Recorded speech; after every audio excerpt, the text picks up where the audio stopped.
Trump की घोषित नीति है कि अमेरिका अब युद्ध नहीं करेगा, वरना उन्हें फैसले लेने में इतना समय नहीं लगता। यह भी कहा जा रहा है कि अगर ट्रंप ने फैसला कर लिया और ईरान के फोर्डो पहाड़ी के ऊपर बंकर बस्टर भेजने से भी न्यूक्लियर प्लांट नष्ट नहीं होता है, अमेरिका सफल नहीं होता है, तब अमेरिका क्या करेगा? दोस्तों, ईरान इजराइल को अकेला पीट रहा है और ये देख करके अमेरिका इजराइल को अकेला छोड़कर पतली गली पकड़ के निकल चुका है। ट्रंप का यह भाषण बता रहा है कि वे ईरान पर हमला करने को लेकर कभी भी उलझन में नहीं रहे। जिस बात का इंतजार किया जा रहा था कि ईरान पर हमला अमेरिका कब करेगा, अमेरिका कब खुले तौर पर कूदेगा, इजराइल का समर्थन करेगा, कब अमेरिका ईरान पर हमला करेगा, वो ही हो चुका है। गोदी मीडिया के तकिया कलाम से अपने यूट्यूब की दुकान चलाने वाले इन पत्तलकारों की हिपोक्रेसी समय समय पर दुनिया के सामने एक्सपोज होती ही रहती है। कई बार हमने इस पर बात की है। सोशल मीडिया साइट्स पर एक ही विषय पर इन पत्रकारों का डबल स्पीक आए दिन दिखाई देता है और इसी कड़ी में सबसे नया विषय है ईरान इजराइल युद्ध। मतलब ईरान इजराइल के बीच हो रहे युद्ध को लेकर यूट्यूब पर बैठी दरबारी मीडिया गैंग के लोग जो अब तक अमेरिकी प्रेसिडेंट डोनाल्ड ट्रंप को भयभीत, डरपोक और कंफ्यूज कहकर ठहाके मार कर हंस रहे थे, वो अचानक पॉपो की वफादारी करते दिखाई दे रहे हैं। और इन सबके बीच हैं 4 PM जैसे कथित फेक न्यूज फैलाने वाले यूट्यूब चैनल्स जो एंगेजमेंट फार्मिंग के लिए ऐसे क्लिकबेट थंबनेल का इस्तेमाल कर इस पूरे जंग को एक वन साइडेड नैरेटिव के रूप में पेश करना चाहते हैं। उधर अमेरिका के अटैक ने ईरान में तहलका मचाया, पर सबसे ज्यादा तहलका मचा इन दरबारी यूट्यूब चैनल्स के थंबनेल में। शुरुआत करते हैं रवीश चचा से, जो ईरान पर अमेरिका के हमले से पहले कुछ ऐसे वीडियोस अपने चैनल पर पोस्ट कर रहे थे, जैसे कि इजराइल की हालत खराब, ईरान पर हमले को लेकर ट्रंप कंफ्यूज, ईरान क्यों भारी पड़ गया इजराइल पर, झूठ के बम पर ट्रंप।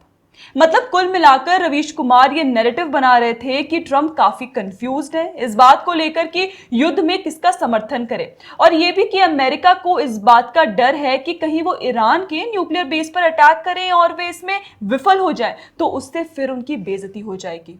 पर दोस्तों, जैसा हम सब जानते ही हैं कि हुआ कुछ इसके एकदम विपरीत। यानी 22 जून की सुबह यूएस ने ऑपरेशन मिडनाइट हैमर के तहत ईरान के 3 न्यूक्लियर बेस फोर्डो, इस्फहान और नाटन्स पर अटैक कर उन्हें तबाह कर दिया। और इसके बाद से रवीश चचा की भाषा और उनके थंबनेल दोनों ही बदल से गए। अपनी नई वीडियो में वे कहते दिखे कि डोनाल्ड ट्रंप तो ईरान पर हमले को लेकर कभी उलझन में थे ही नहीं। ट्रंप का यह भाषण बता रहा है कि वे ईरान पर हमला करने को लेकर कभी भी उलझन में नहीं रहे, लेकिन इसी बीच वे ईरान के लिए सिंपिंग करना भी नहीं भूले। तभी तो देखिए अपने थंबनेल का टाइटल लिखते हैं, ईरान ने कहा अमेरिका को नहीं छोड़ेंगे, अमेरिकी हमले से नुकसान नहीं हुआ। अरे चचा, ये आधी अधूरी खबरें आपको कहां से मिलती हैं? ये आपने कहां से सुना कि ईरान का कोई नुकसान नहीं हुआ? ये सवाल इसलिए है क्योंकि खबरों की माने तो इस्लामिक रिपब्लिक ने खुद ही एक्सेप्ट किया है कि अमेरिका द्वारा उनके न्यूक्लियर फैसिलिटीज पर हमले के बाद उन्हें भारी नुकसान झेलना पड़ा है। अब कुछ ऐसे ही हिपोक्रेसी उल्टा चश्मा की प्रज्ञा मिश्रा ने दिखाई, जब ईरान पर हुए अमेरिकी हमले से पहले उनके चैनल पर वीडियो पोस्ट होते हैं विद थंबनेल। जरा ये देखिए, ट्रंप ने इजराइल को अकेला छोड़ दिया, मोदी के साथ क्यों बैठना चाहते थे, खामनेई से क्यों भयभीत है अमेरिका, इजराइल को अकेला छोड़ने की वजह का विस्तृत विश्लेषण, इराक वाली गलती नहीं करना चाहते अमेरिका, ट्रंप ने इजराइल का साथ छोड़ा। मतलब हर थंबनेल में ट्रंप ने छोड़ा इजराइल का साथ टेक्स्ट लगाकर प्रज्ञा ने खूब अमेरिका और ट्रंप पर कटाक्ष किए। और जैसे ही अमेरिका ने ईरान पर हमला किया, प्रज्ञा जी जल्दी फेक न्यूज फैलाने, ये कहते हुए कि ईरान का पलटवार अमेरिका के F-35 स्टेल्थ जेट मार गिराया। गजब की पत्रकारिता करते हैं ये यूट्यूब के दरबारी गैंग। मतलब एल्गोरिथम की रेस में बने रहने के लिए कुछ भी उल जलूल झूठी खबरें फैला व्यूज बटोरने लग जाते हैं। वैसे देखा जाए ऐसे व्यूज बटोरने का मौका 4 PM ने भी नहीं छोड़ा। जी हाँ, ये वही संजय शर्मा का यूट्यूब चैनल है जो ऑपरेशन सिंदूर के दौरान अपनी फेक खबरों से राष्ट्रीय सुरक्षा को नुकसान पहुंचाने के मामले में केंद्र सरकार द्वारा बैन कर दिया गया था। मतलब आप बेशर्मी देखिए कि बैन होने के बावजूद इन्होंने अपना ये गंदा खेल नहीं छोड़ा। हमले के पहले की रिपोर्टिंग दिखाते हैं इनकी जरा। ट्रंप ने नेतन्याहू को फंसाया, मदद करने से हाथ खींचा, बोला आतंक का सौदागर इजराइल, जंग जीत गया ईरान, ट्रंप का यू टर्न, मोदी राज विध्वंस का हिलाने वाला खौफनाक सच। ईरान के आगे ट्रंप ने कर लिया सरेंडर। न्यूयॉर्क टाइम्स की रिपोर्ट से बड़ा खुलासा। अब मोदी क्या करेगा? डोनाल्ड ट्रंप को घुटनों पर ले आया ईरान, खamenei ने ठुकराया। अब देखिए ईरान पर अमेरिकी हमला होने के बाद की 4 PM की रिपोर्टिंग।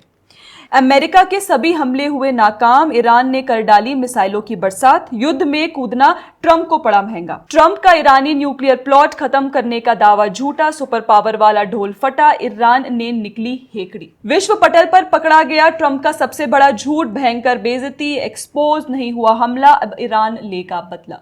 मतलब दुनिया के किसी भी कोने में कोई जंग हो जाए, लेकिन ये यूट्यूबर का दरबारी गैंग अपनी फेक न्यूज की फैक्ट्री बंद नहीं करेगा।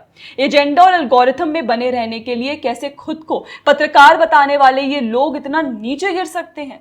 इन सब पत्रकारों की रिपोर्टिंग में एक बात कॉमन है, फैक्ट डजंट मैटर। बस थंबनेल में एक्सपोज्ड, ब्रेकिंग, डोनाल्ड ट्रंप की बेइज्जती लिख दो और व्यूअर्स को इमोशनल या आइडियोलॉजिकल हुक में बांध दो।